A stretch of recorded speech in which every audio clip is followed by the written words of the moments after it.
Bueno, buenos días.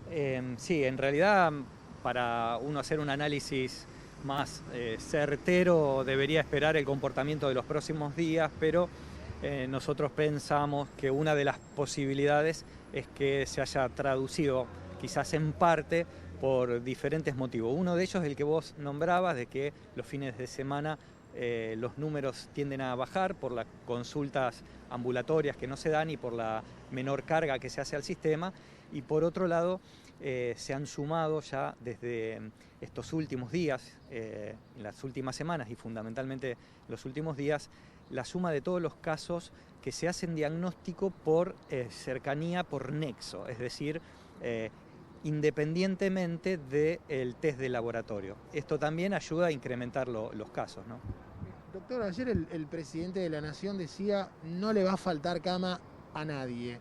Eh, Nosotros vemos el crecimiento de los casos, quizás haya gente que atraviesa la enfermedad de manera menos violento, el virus dentro de su organismo. Lo cierto es que el número de camas es finito en la ciudad de Rosario y vemos que la ocupación de lo que es la cama crítica ya está al borde.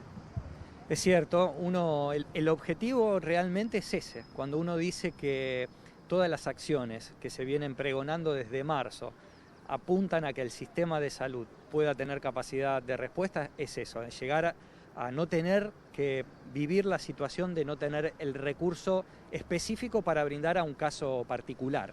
En ese sentido, la ocupación de camas críticas, tanto de camas críticas como de camas generales, está en valores muy altos, que si bien son variables día a día, semana a semana, pero estamos por encima del 94-95% con sus variaciones, pero eso obliga a ser muy cuidadosos en todas las otras medidas que apunten a disminuir la ocupación de camas por otras patologías que compiten con la del COVID.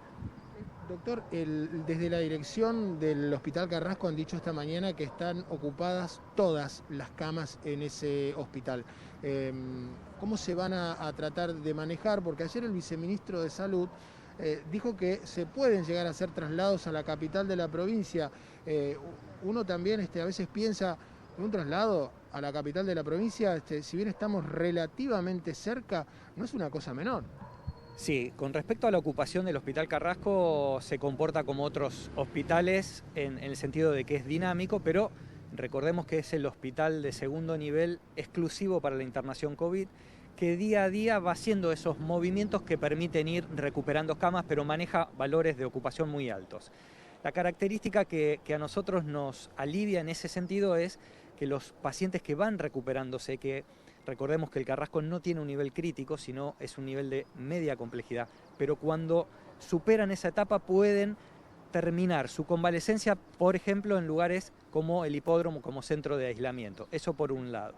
Y en relación a la derivación de pacientes a otras localidades, las derivaciones a otras localidades son procedimientos que se han dado y que se dan a veces en periodos de alta demanda, en otros años, y uno que intenta es no derivar, no trasladar pacientes en estados muy críticos, en estados inestables, y habiendo agotado toda la capacidad lógica de ampliación que tiene la red tanto pública como privada, es decir, como a través de una articulación entre público y privado que permita que el caso crítico no se tenga que trasladar.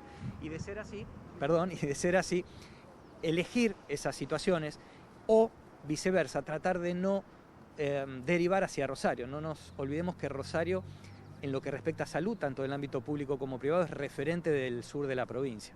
Ahora, se está recepcionando a gran cantidad de pacientes de todo lo que es el sur de la provincia, porque uno puede pensar Funes, Roldán, Pueblo Estera, Arroyo Seco, pero cuando también se habla de los números que van creciendo, por ejemplo en el sur, en Venado Tuerto, uno dice, ¿y dónde van a trasladar? A Rosario.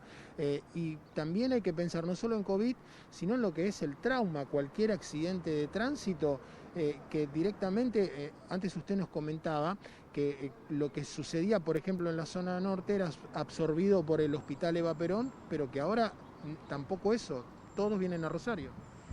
Claro, en el plan de contingencia de la ciudad influye el comportamiento del sur de la provincia o de lo que llamamos el Gran Rosario.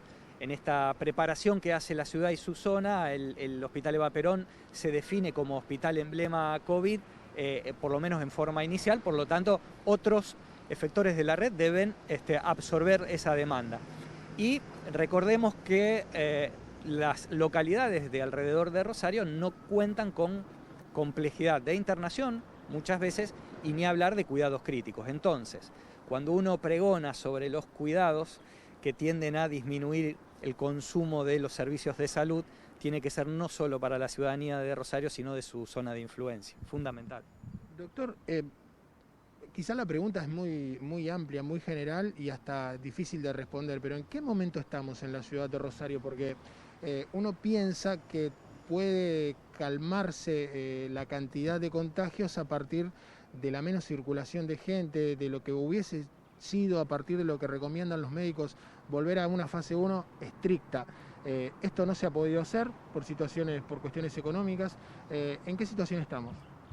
Estamos en una situación compleja, donde el número de casos va determinando esto que charlábamos, una amenaza de saturar la oferta de servicios de salud. Esto solo desde el sistema de salud es imposible ser resuelto, y es una combinación de lo que se ha demostrado a nivel mundial, que disminuye la velocidad o la proporción de contagios, que es el distanciamiento y las medidas de seguridad.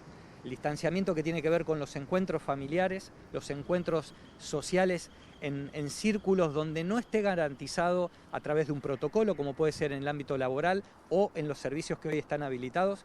Eso pone en jaque a cualquier sistema de salud, a pesar de toda la preparación que hemos hecho durante todos estos meses.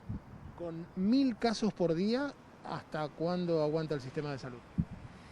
Es difícil hacer una fecha, pero si se continúan estos valores dependerá mucho de esos casos, qué complejidad presentan y en qué población afecta. Sabemos ya, ustedes lo saben, cuáles son las poblaciones que tienen mayor vulnerabilidad para desarrollar cuadros graves, pero también estamos viendo, y aprovecho la oportunidad para resaltar, que hay cuadros graves en personas previamente jóvenes, previamente sanas, sin comorbilidades o factores de riesgos.